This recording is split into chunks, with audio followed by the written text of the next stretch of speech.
নমস্কার। এখন আপনারা দেখবেন জ্যোতির রান্নাঘর। আজ আমি আমার রান্নাঘরে বানাবো এক রকমের অনুষ্ঠান বাড়ির মতন এঁচোড়ের ডালনা। তার জন্য দেখুন আমি এখানে কিছু উপকরণ সাজিয়ে নিয়েছি আগের থেকে। যেমন নিয়েছি এখানে আমি 250 এঁচোড়, এখানে আলু দুটো মিলিয়ে এখানে মোটামুটি 350 গ্রাম আছে। নিয়েছি আগের থেকে ভিজিয়ে রাখা কাজু বাটা, আর নিয়েছি এখানে কাঁচা লঙ্কা 3টে, টমেটো 2টো চিড়ে, আর নিয়েছি একটা বড় সাইজের কাটা পেঁয়াজ। নিয়েছি এখানে কিছু গোটা মশলা, যেমন দেখুন তেজপাতা, গোটা জিরে, অল্প একটু শুকনো লঙ্কা, 2টো এলাচ আর লবঙ্গ। নিয়েছি এখানে কিছু গুঁড়ো মশলা, যেমন দেখুন এটা নিয়েছি জিরে আর ধনে, এটা হচ্ছে চিকেন মশলা, এটা হচ্ছে কাশ্মীরি লাল লঙ্কার গুঁড়ো, আর নিয়েছি গুঁড়ো হলুদ। এইবারে আমি গ্যাসে কড়াইটা বসিয়ে দেব। দেখুন আমি কড়াই বসিয়ে দিয়েছি, কড়াইটা ফুল ভলিউমে আছে। এখানে জলটা গরম হওয়া পর্যন্ত আমি একটু অপেক্ষা করে নেব। দেখুন এখানে জলটা খুব ভালোভাবে গরম হয়ে গেছে। দিয়ে দেব 1 চামচ পরিমাণে একটু নুন। এইবারে আমি নুনটা দেওয়ার পর এখানে সমস্ত এঁচোড়গুলো একে একে দিয়ে দেব। নুন দিয়ে সেদ্ধ করলে এর মধ্যে যতটা পরিমাণে জার্মস আছে সেগুলো কেটে যাবে এবং এঁচোড়টা রান্নার পরে ভীষণ সুস্বাদুও খেতে লাগবে। দিয়ে দেব এইটুকুনি পরিমাণে গুঁড়ো হলুদ। এইবার আমি এঁচোড়টাকে ঠিক 5 থেকে 7 মিনিট হাই টু মিডিয়াম ফ্লেমে সেদ্ধ করে নেব। ফিরে এলাম, দেখুন আমি পুরো মোটামুটি 7 মিনিট সেদ্ধ করে নিয়েছি। এখানে এঁচোড় থেকে সম্পূর্ণ কষটাও বেরিয়ে গেছে আর এঁচোড়টা একটা স্মুথনেস ভাব এসছে। এইবারে আমি এর থেকে জলটা ছেঁকে নেব। দেখুন আমি আবার কড়াইটা বসিয়ে দিয়েছি গ্যাসে। এইবারে এতে আমি দিয়ে দেব পরিমাণ অনুসারে সর্ষের তেল। দেখুন তেলটা খুব ভালোভাবে গরম হয়ে গেছে। এইবারে আমি গ্যাসের ফ্লেমটা একটু কমিয়ে দিয়ে এর মধ্যে একে একে সমস্ত এঁচোড়গুলো ভেজে নেব। দেখুন সমস্ত এঁচোড়গুলো আমি দিয়ে দিয়েছি। এখানে আমি মোটামুটি 5 মিনিট মতন এঁচোড়টা ভেজে নেব। এঁচোড়টা দেখুন আমি খুব ভালোভাবে ভেজে নিয়েছি। এইবারে আমি এখান থেকে তেল ঝরিয়ে সমস্ত এঁচোড়টা তুলে নেব। ওই একই কড়াইতে যেটুকু তেল আছে তার মধ্যেই আমি এবারে একে একে সমস্ত আলুগুলো ভেজে নেব। সবসময়ের জন্য এঁচোড়ে একটু বেশি তেল দিতে হয়, না হলে এঁচোড়ের তরকারি একদমই ভালো লাগে না। দেখুন এবারে আলুগুলো আমি মোটামুটি একটু লাল লাল হওয়া পর্যন্ত ভেজে নেব। আলুগুলো দেখুন লাল লাল করে ভাজা হয়ে গেছে। আমি এবার সব আলুগুলো ভালো করে তেল ঝরিয়ে একে একে তুলে নেব। এই একই তেলের মধ্যে আমি দিয়ে দেব একে একে এই গরম মশলা, জিরে আর তেজপাতাটা। 2 থেকে 3 সেকেন্ড আমি ফোড়নটা একটু ভেজে নেব। ফোড়নটা ভেজে নিয়েছি, দিয়ে দেব কেটে রাখা পেঁয়াজ।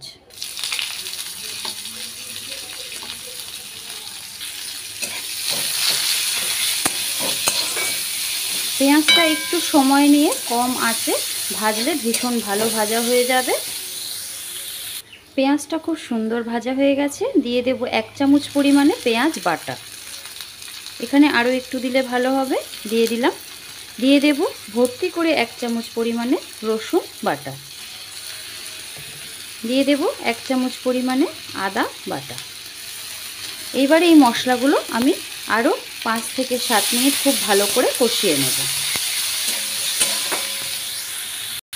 দেখুন 5 থেকে 7 মিনিট কষিয়ে নেওয়ার পরে পেঁয়াজের রঙটা একদম অন্যরকম হয়ে গেছে। এই সময় দিয়ে দেব আগের থেকে রেডি করে রাখা গুঁড়ো মশলাটা। আমি একটু জল দিয়ে ভালো করে গুলে নিয়েছিলাম, সেই গুঁড়ো মশলাটা সবটা। জল দিয়ে মশলা একটু গুলে রাখলে পরে তার টেস্ট আরও দ্বিগুণ হয়ে যায়। আমি এবারে এই মশলাটা একটু ভালো করে কষিয়ে নেব।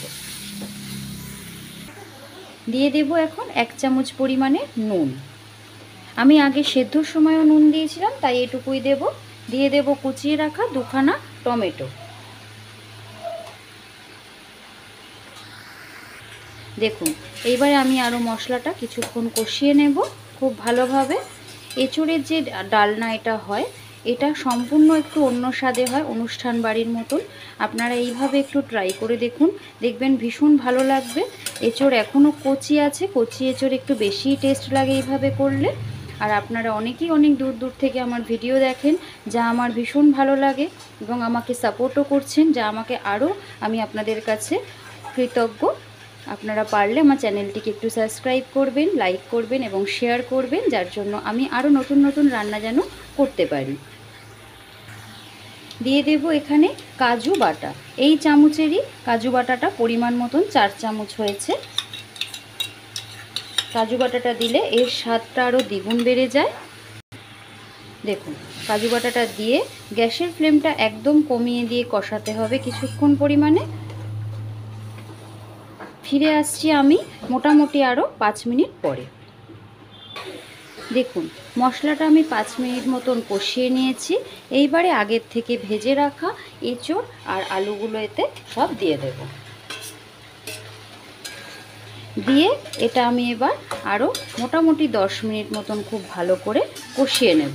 এখানে আমি এখনও পর্যন্ত কোনো রকম লঙ্কার ব্যবহার করিনি, কেননা অনুষ্ঠান বাড়ির এই রান্নাটা একটু মিষ্টি স্বাদটা থাকে এবং ঝালের পরিমাণটা সমানই থাকে, কিন্তু বেশি মিষ্টি মিষ্টিই হয় খেতে। এখানে কাজু বাটাটা দেওয়ার জন্য এটা একটু মিষ্টিই স্বাদ লাগবে। আমি এই সময় এতে দিয়ে দেব 3 থেকে 4টে কাঁচা লঙ্কা চেরা। আপনারা চাইলে এখানে গুঁড়ো লঙ্কারও ব্যবহার করতে পারেন।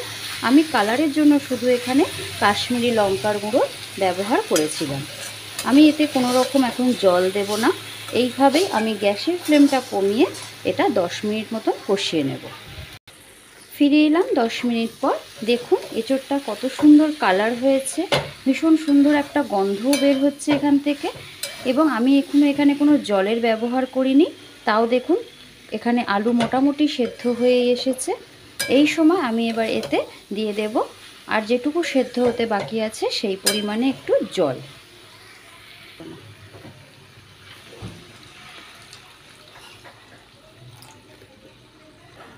দেখুন আমি এখানে এই পরিমাণে জল দিয়েছি।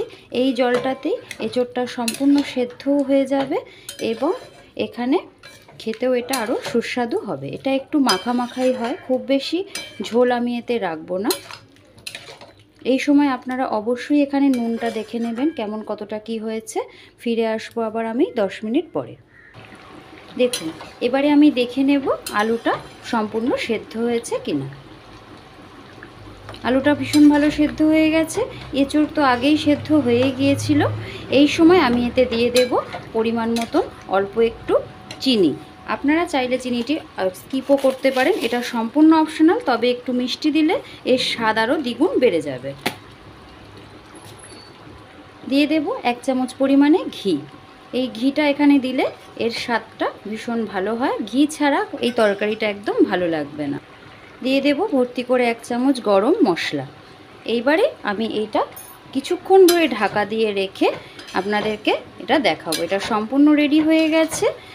দেখুন এবারে আমি গ্যাসের ফ্লেমটা অফ করে একটু ঢাকা দিয়ে রাখলে গরম মশলার গন্ধটা এবং ঘিয়ের গন্ধটা সুন্দরভাবে এতে রেডি হয়ে যাবে। দেখুন রেডি হয়ে গেল আজকে এঁচোড়ের ডালনা, একদম অনুষ্ঠান বাড়ির মতন। আপনারা সকলেই বাড়িতে ট্রাই করে দেখুন কেমন লাগে এবং কমেন্ট বক্সে আমাকে জানাতে ভুলবেন না। আপনাদের কমেন্ট করতে আমার ভীষণ ভালো লাগে এবং আমরা পারলে আমার চ্যানেলটি একটু সাবস্ক্রাইব করবেন, আমার তাতে ভীষণ ভালো লাগবে। আমি একটু নতুন নতুন রান্না করতে উৎসাহিত হব এবং আপনারা সকলেই ভালো থাকবেন, সুস্থ থাকবেন। আমার তরফ থেকে আপনাদের সকলকে অসংখ্য ধন্যবাদ।